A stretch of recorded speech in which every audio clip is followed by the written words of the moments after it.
तो बुद्ध ने कहा है व्यर्थ को देखना ही मत, व्यर्थ को सुनना ही मत, व्यर्थ का विचार ही मत करना। क्योंकि जितनी देर तुम व्यर्थ को देखने में लगाओगे, जितना समय और जितनी शक्ति व्यर्थ पे व्यय करोगे, उतनी ही सार्थक की तरफ जाने में रुकावट पड़ जाएगी। तो बुद्ध ने कहा है जब जाना है एक यात्रा पर और एक मंजिल पर, तो सारी ऊर्जा उसी तरफ बहे, यहां वहां छांटना मत, बांटना मत। तो सारीपुत्र ने पीछे लौटकर भी नहीं देखा। लात तो लगी, लात तो जैसी तुम्हें लगती है उससे ज्यादा लगेगी सारीपुत्र को, क्योंकि जितना संवेदनशील व्यक्ति होगा, जितना जागरूक व्यक्ति होगा, उतना ही उसका बोध भी प्रगाढ़ होता है।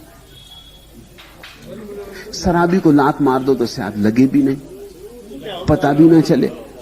दूसरे दिन तुम पूछोगे भाई रात तुम जा रहे थे, रास्ते पर हमने लात मारी थी, वो कहेगा हमें पता नहीं। कैसी रात, कैसे तुम, कैसे हम, रात का कहां किसको पता, जरा ज्यादा पी गए थे। शराबी को पता ही ना चलता, क्योंकि शराबी मूर्छित है। तुम घर भागे आ रहे हो, किसी ने कह दिया तुम्हारे घर में आग लग गई, और तुम भागे हो बाजार से दुकान बंद करके बेतहासा, और किसी ने तुम्हें पीछे से लात आके मार दी, तुम्हें शायद पता भी ना चले, क्योंकि तुम्हारा मन तो सारा का सारा तुमसे पहले भाग गया है। वो वहां पहुंच गया है जहां मकान में आग लगी, वो तो लपटों को देख रहा है, तुम वहां हो ही नहीं, तुम करीब करीब मूर्छित हो।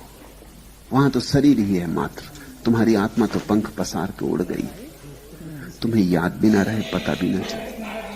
लेकिन सारीपुत्र जैसे सम्यक रूप से जागृत व्यक्ति को कोई लात मारे तो पूरा पूरा पता चलेगा, रत्ती भर नहीं चुकेगा। लेकिन सारीपुत्र ने पीछे लौटकर नहीं देखा। बुद्ध की अनुशासना यही थी, व्यर्थ को मत देखना। वे ध्यान में जागे, ध्यान के दिए को संभाले चल रहे थे, और बुद्ध ने कहा सदा ऐसे चलो जैसे तुम्हारे हाथ में एक दिया है, जो जरा भी कपे तो बुझ जाएगा, जिस पर हजार हवाओं के हमले हो रहे हैं। ये लात भी एक हवा का झोंका है।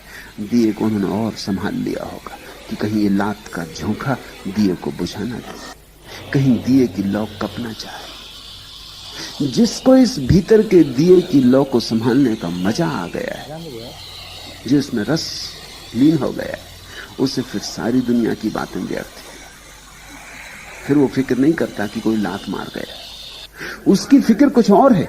वो भीतर की संपदा को संभालता है कि कहीं इस लात मारने से उद्विग्न ना हो जाऊं, कहीं क्रोध ना आ जाए, कहीं उत्तेजना में कुछ कर न बैठूं, क्योंकि कुछ भी कर लोगे उत्तेजना में, दिए से हाथ छूट जाएगा, दिया चूक जाएगा, और जिसको वर्षों में संभाला है वो क्षण में खोया जा सकता है। जब आदमी पहाड़ की ऊंचाइयों पर चढ़ता है तो जैसे जैसे ऊंचाई बढ़ने लगती है वैसे वैसे संभलने लगता है, क्योंकि अब गिरने में बहुत खतरा है। ध्यान रखना, सपाट जमीन पर चलने वाला